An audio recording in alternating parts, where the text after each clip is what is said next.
Good morning, student. Today we will start with the new chapter that is cells. आज हम लोग नया chapter start कर रहे हैं जिसका नाम है सेल. इसको हम लोग यूनिट ऑफ लाइफ भी बोलते हैं, यानी कि जीवन की इकाई कहते हैं. क्यों जीवन की इकाई कहते हैं? क्योंकि हम जानते हैं कि सभी जीव जो है कोशिका से मिलकर ही बने होते हैं, इसलिए हम लोग सेल को यूनिट ऑफ लाइफ भी बोलते हैं. ये चैप्टर 8 है. इसमें हम लोग को मुख्य रूप से पढ़ना है कि व्हाट इज सेल, कोशिका क्या होती है, ठीक है. और सेल थ्योरी के बारे में पढ़ना है कि सेल थ्योरी किसने दिया था, कब दिया था, और एक ओवरव्यू ऑफ सेल, कोशिका के एक ओवरव्यू के बारे को देखेंगे. उसके बाद से प्रोकैरियोटिक और यूकैरियोटिक कोशिका को देखेंगे. इस चैप्टर में मुख्य रूप से यही 5 टॉपिक हम लोग को पढ़ना है.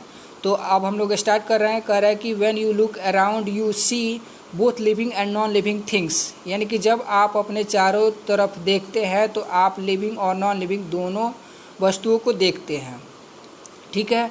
You must have wonder and ask yourself what is it that make an organism living, और what is it that an inanimate things does not have which a living things has, ठीक है.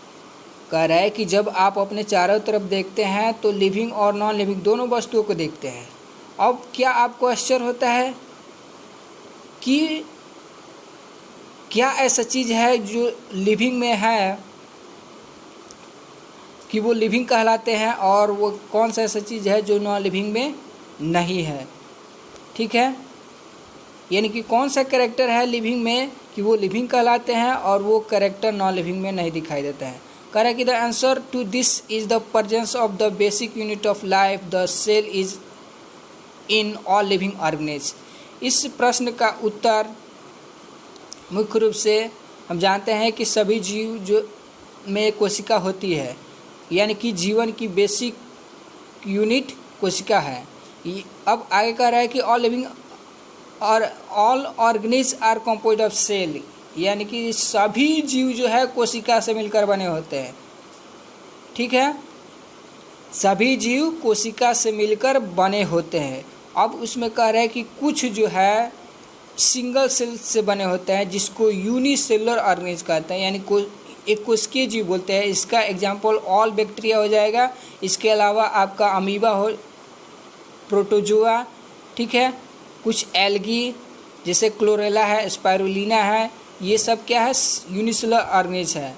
तो कुछ जीवों का शरीर जो है एक कोशिका से मिलकर बनता है जिसको यूनिसेलुलर ऑर्गेनिज बोलते हैं, जबकि अन्य जीवों का शरीर बहुत सारे कोशिका से मिलकर बनता है जिसको मल्टीसेलुलर बोलते हैं. इसका मल्टीसेलुलर एग्जाम्पल हो जाएगा plant cell, animal cell, fungi और एल्गी, ठीक है. ये मल्टीसेलुलर ऑर्गेनिज है, ठीक है. आगे हम लोग देखेंगे व्हाट इज ए सेल, कोशिका क्या है, ठीक है.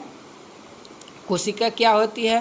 तो इसमें कह रहा है कि unicellular organisms are capable of independent existence and performing the essential function of life. जितने भी एक कोशिकीय जीव होते हैं वे स्वतंत्र रूप से अस्तित्व रखते हैं और जीवन के इसेंशियल फंक्शन को एक ही कोशिका से करने के योग्य होते हैं. यानी कि जो भी फंक्शन करना होता है वो एक सिंगल सेल से ही कर लेते हैं, चाहे एक्सक्रिएशन करना हो या रिप्रोडक्शन करना हो, रिस्पायरेशन करना हो, डाइजेशन करना हो, सब प्रोसेस जो है सिंगल सेल से कर लेते हैं. कह कि anything less than a complex structure of cell does not ensure independent living things, ठीक है. यानी कि कोशिका के बिना किसी का भी स्वतंत्र अस्तित्व